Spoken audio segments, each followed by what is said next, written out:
BNP নেতা ইশরাক হোসেনকে ঢাকা দক্ষিণ সিটি কর্পোরেশনের মেয়রের শপথ পাঠের দাবিতে গত কয়েকদিন ধরে উত্তাল ছিল রাজধানীর রাজপথ। অবশেষে হাইকোর্টের রায় পরিস্থিতি স্বাভাবিক হয়।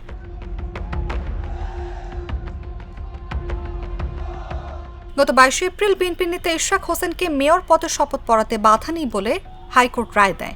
এদিকে হাইকোর্টের এই রায় নিয়ে ক্ষুব্ধ প্রতিক্রিয়া জানান জাতীয় নাগরিক পার্টির উত্তরাঞ্চলের মুখ্য সংগঠক সার্জিস আলম।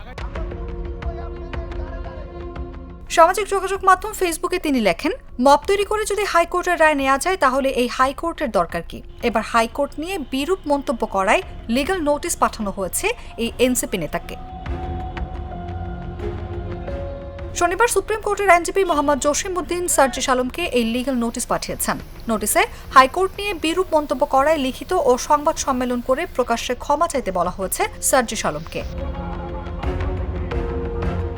এ বিষয়ে এখনো কোনো প্রতিক্রিয়া জানা যায়নি সার্জিস আলমের পক্ষ থেকে।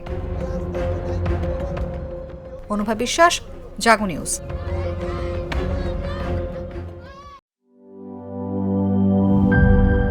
এই ঈদে জামা জুতো অ্যাক্সেসরিজের ডিসকাউন্ট।